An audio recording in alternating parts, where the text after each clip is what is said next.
So, he's been called a defensive target, a ball-dominant risk, a guy who puts up numbers but can't get the job done when going the distance, but those takes right there miss the point entirely.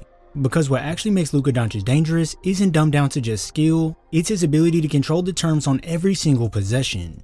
Watch how he manipulates the defense here. He's not rushing, as he patiently waits for Reach to get into open space in the middle of the defense, and since he's so well at making this pass off the pick and roll, this forces Dinwiddie to slide over to take this away. And at this point, the corner becomes a go-to target for a wide open 3. That play right there isn't just freelancing, it's surgical, and when the floor tightens up in the playoffs, that level of control becomes a nightmare to guard.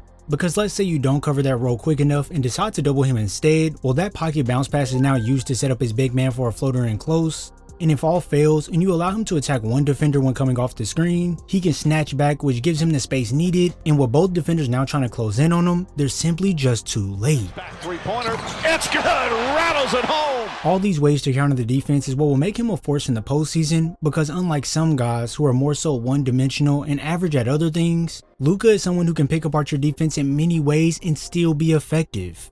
Like, even if Doncic isn't the one directly assisting the play, it's his gravity on the floor that's still the leading factor as to why an open shot is available. Against Denver, they automatically double off the screen, allowing Luka to send it right over the top, and this here now sends the defense into rotation as Gordon has to leave LeBron to close out on Rui, and with one more swing down to LeBron, this height difference over Murray is all he needs, and this one is easy money. Now let's say Luka does directly assist the play, it's still his gravity that affects this whole entire motion. As when coming off this pin down from Jackson Hayes, not only does Luka have his defender working hard to recover, but he now has Jordan Clarkson shifted over along with John Collins shifting over as well. At this moment, Luka could make a connection to the corner if he wanted, but with Clarkson so far up and no one directly in the paint to stop Hayes as he pushes towards the rim, this right here is an easy lob over the top for the alley-oop connection. For all the playoff schemes he's going to see, his ability to make the defense move in any way he wants will be the most valuable thing to the Lakers, because every team they face will come in with a set game plan to stop them, and when you have a counter for whatever the defense throws at you, this is when teams start to struggle to contain the offense. Now listen, we all know when Luka is the leader of an offense, it turns into a more heliocentric style of play, and I understand that some people don't like this and think it ruins the flow of the offense, but let me shine a little bit of light on a different way to look at it. Sure, there will be those moments where the offense slows down and plays heavy into ISO ball, but this actually will work to the Lakers' advantage more times than not. With the defense on their toes at all times, Luka can feed them one move to make them bite, then feed another to make them react hard again, and now with space, he can get into a fadeaway jumper.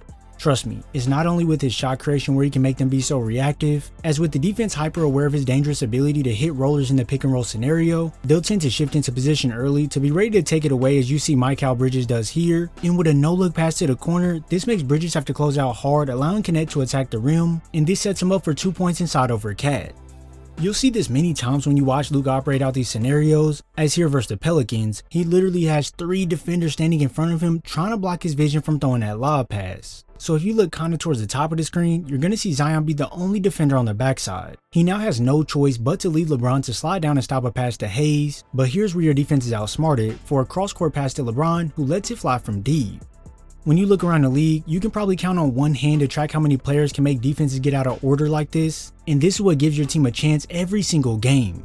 Believe it or not, there's not a single team who can scheme to shut down Doncic completely, because if you stop his scoring, well now he has his passing, and if you allow him to go one-on-one so he can't manipulate the defense with his vision, this is where things start to get real nasty. Step back three, it's good! Since joining the Lakers, defenses have not only had to cater to LeBron and Austin Reeves, but with Doncic on the floor, they have to make sure he's accounted for at all times, and even then, they still struggle to contain him. Key things that make Luka such a tough cover offensively is that he doesn't need much space to be effective at all. Like when coming off the screen versus OKC, with his defender getting hung up and Chet sitting back now crowding Luka's space, you now give up 3 points like it's nothing, and this right here is straight cash. This here puts the defense in a world of trouble, because if they don't blitz, they now give him time and space to pull up right over the top, but then on the flip side, if they do blitz, he'll make the simple yet effective play to lead Jackson Hayes over the top, and well, the rest is history. I understand that he's not the fastest guy or someone who can carve out your defense with a quick handle like Kyrie Irving, but this is why I say manipulation is the key thing that will make him effective. Now when we talk about manipulation, it doesn't have to be super overt. Take this play here for an example. With Luka not afraid to let it fly, he knows defenders will tend to bite on these fakes. So now he has Clarkson right where he wants him, and that's up high with his momentum flying right at him. This now gives Luka the perfect angle to attack downhill to get into the paint, and right here is where key decisions are made. Now some people in the comments are gonna say, he's not thinking that deep when he's on the court and blah blah blah, and yes, you're right. After years of perfecting his craft, he's not sitting here thinking about it like it's a math problem he's trying to solve, but all of this is playing out in his subconscious mind. So with Collins coming over to stop the drive, Luka decels with those last 2 steps while bringing the ball low, and with John trying to swat at it, he ends up fouling Luka on the swipe down, but with power, Doncic goes right through it to complete the and one. When playing at the highest level and being one of the top players in the league, you have to always be 2 steps ahead of the defense and make them do exactly what you want. So that's why being creative and understanding ways to put them in bad positions is key to be successful. You'll have certain people complain about foul calls like it's not a part of the game, but when you know that defenders are eager to stop you from scoring, it's a true skill to be patient after you got them in the air, because now they only have one place to land, and that's right in your space, so go ahead and grab the and one. In the playoffs, it'll be a huge boost to be able to draw guaranteed fouls on the defense, as this will help your team get in the bonus, or it could end up making key defensive players have to go to the bench. Take this play here for an example. Getting past his initial defender isn't a problem for Luka at all, as all he has to do is get you out of position slightly and he'll make sure to break right past you. And now I want you all to look at who stands in between him and the basket. Yeah, it's Lu Dort, the defensive specialist for this OKC team. At this moment, Dort is assuming Doncic is going to come inside for a floater or a layup, but regardless of which one, he knows in his head Luka wants to score. Now for Doncic, he knows that Dort is gearing up to stop the attempt, so by not going up directly and using that Euro step, this catches Dort off guard as he's now floating in the air with Luka crashing into him, and here comes the tough and one. See what I mean? In this game of basketball, it's not about who's the fastest or who can jump high right over you to complete the bucket. It's all about carving out that angle to then put the ball in the basket. Whether Luka has to cut back on receiving the ball to beat all defenders downhill for a bucket, or if he uses this angle to attack as a setup to snatch back, knowing Zoo will start to backpedal, Doncic will use every movement and angle on the court to his advantage. With the postseason now upon us, every way he can light up the defense will be on the opposing team's mind game after game, and if we're being honest, they'll have to just game plan for Luka on the fly.